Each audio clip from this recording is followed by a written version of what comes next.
cuanto al tema del techo de gasto, yo me acuerdo de un socialista que yo conocí, que estábamos hablando de la aprobación, del trámite parlamentario, de la aprobación de un presupuesto de una comunidad autónoma, y me dijo, es un buen presupuesto el que se va a aprobar, porque el gasto aumenta un 8%. Yo realmente en el momento no fui capaz de responder nada, porque me quedé atónito, porque estaba juzgando la calidad del presupuesto en función de cuánto aumentaba el gasto público. Eran los años de la burbuja del gasto público, que los socialistas de todos los partidos rebautizaron como burbuja inmobiliaria, pero en realidad fue un exceso del sector público.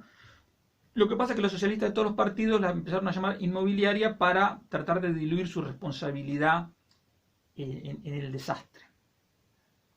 Pero lo relevante es que esa misma idea, es decir, cuanto más se gaste mejor, es exactamente la que está guiando la política económica del gobierno de Pedro Sánchez. No han aprendido nada de la experiencia de la crisis anterior, porque empezar a aumentar el gasto público fue lo primero que hizo Zapatero y con su ministro Solbes, ni bien llegó a la Moncloa, y luego la cosa terminó como terminó. Antes de que alguien piense que soy un dogmático de las cuentas públicas o cosas similares. Es evidente que en una crisis como esta, la actividad económica se desploma y por lo tanto los ingresos tributarios caen. Y al mismo tiempo mucha más gente está en el paro y entonces los gastos del gobierno crecen, además del crecimiento permanente que tienen otras partidas, como por ejemplo las pensiones. Teniendo en cuenta eso, es razonable que la Comisión Europea haya dicho, señores, para este año y el año que viene las reglas fiscales no se cumplen, no es necesario cumplirlas. Porque claro, sería en este momento si se ponen sea a subir los impuestos a lo loco o a recortar el gasto a lo loco, sería un golpe más a la actividad económica. Ahora, lo que en términos generales, o sea, desde el punto de vista de la Comisión Europea, es razonable,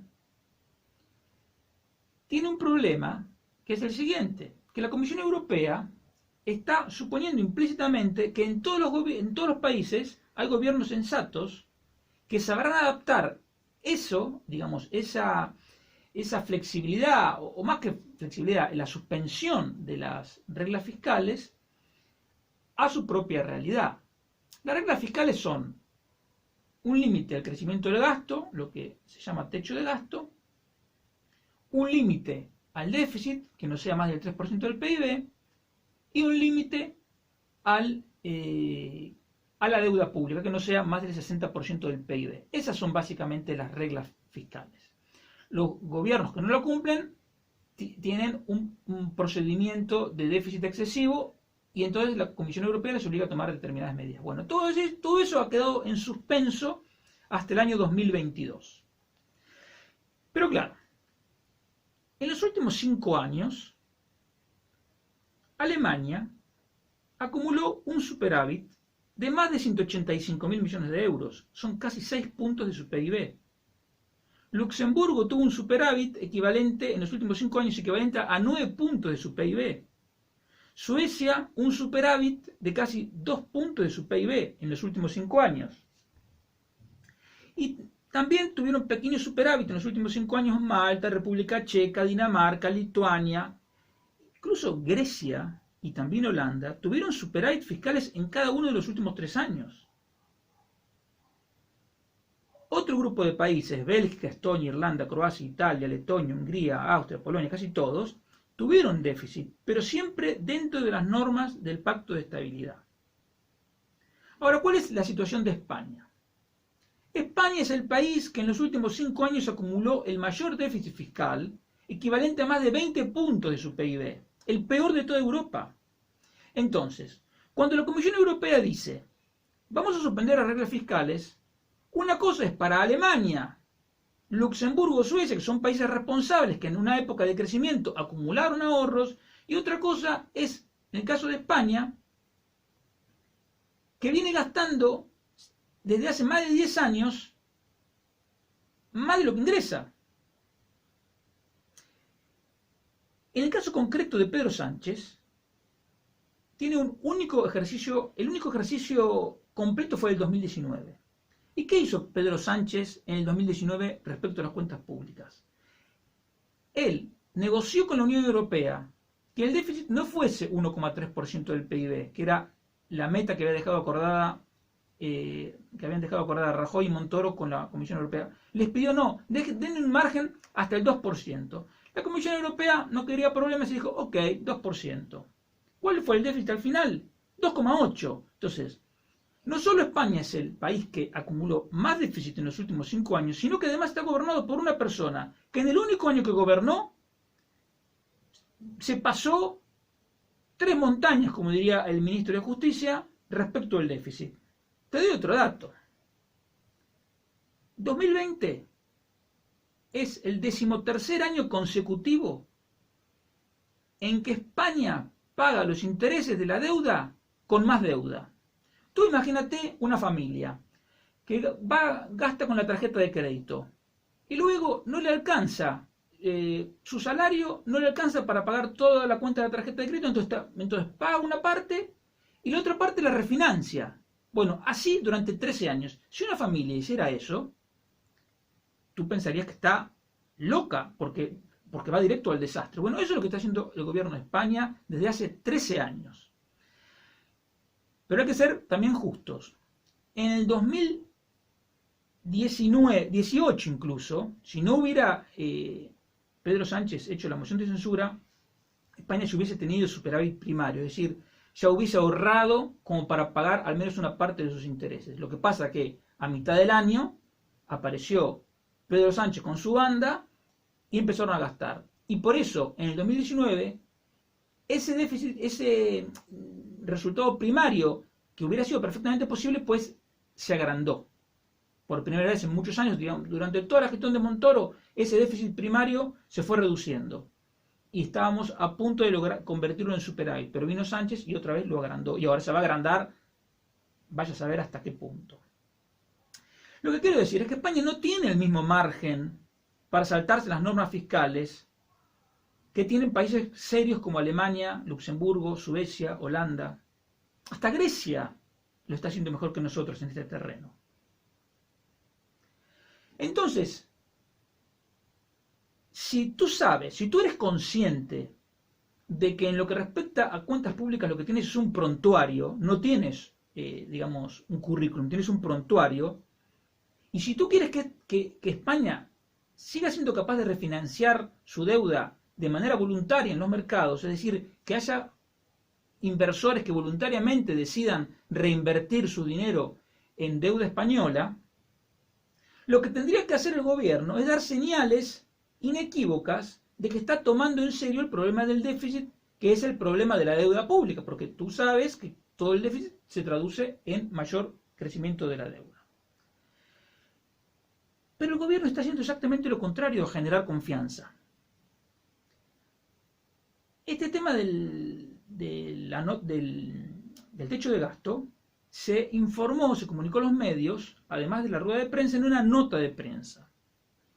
Y en esa nota de prensa dice textualmente que la disminución del déficit a partir del 2022 no será a costa de aplicar recortes. Bueno, podríamos decir a partir del 2021, pero bueno, eso tiene algún pero. Pero digamos, en cualquier caso, dejan claro que la disminución del déficit no será a costa de aplicar recortes, es decir, que va a ser a costa de la recuperación de la economía y de subir de los impuestos.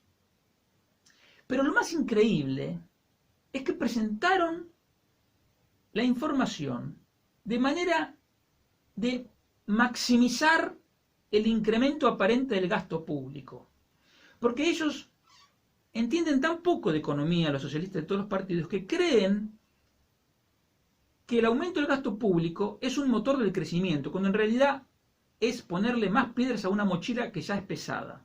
no entienden el funcionamiento de la economía de mercado, no entienden el proceso de creación de riqueza, y por eso llegan a conclusiones que no tienen ningún sentido, como que el gasto público es una forma de generar riqueza, cuando en realidad es quitarle dinero a unos para dárselo a otros. Entonces, por lo tanto, la actividad que se crea por un lado se destruye por el otro. Bueno,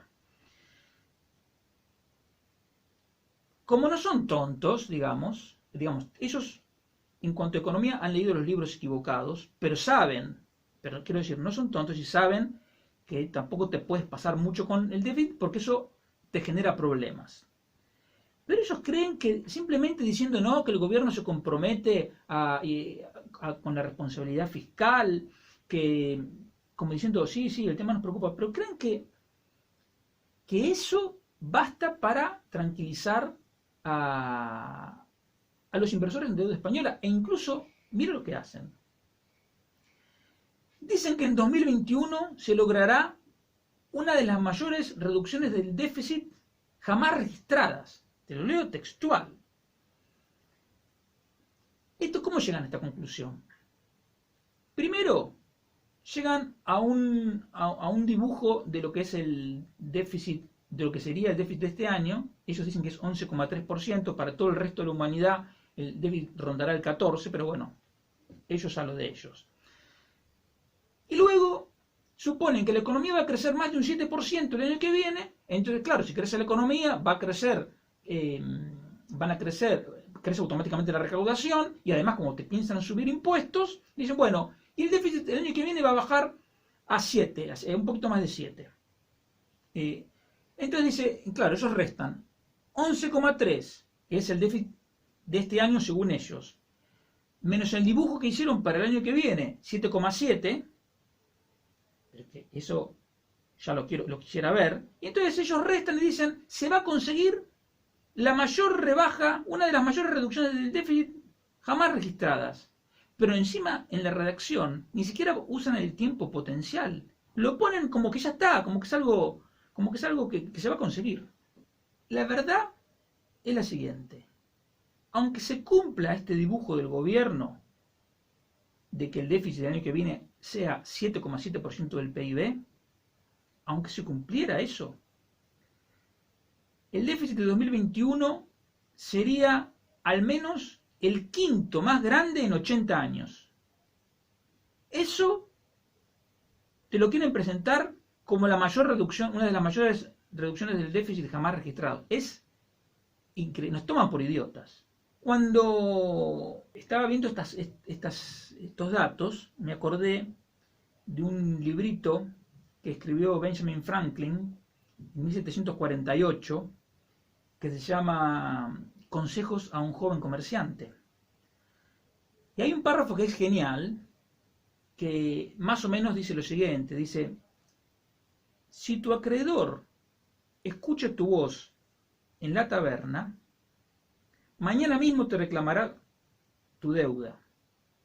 Pero si ve la luz de la vela en tu taller a altas horas de la noche y escucha tu martillo golpeando sobre el yunque, no te la reclamará por 6 meses. Es decir, eso es crear confianza, generar confianza.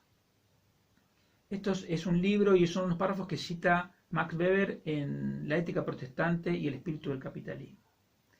Pero lo que estamos viendo es que Pedro Sánchez, Pablo Iglesias, la ministra Montero, María Jesús Montero y Nadia Calviño son más de taberna que de taller.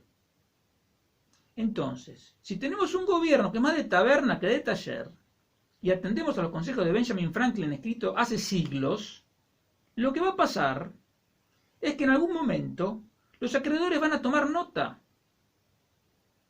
Y nosotros somos los que vamos a pagar las consecuencias, tú y yo.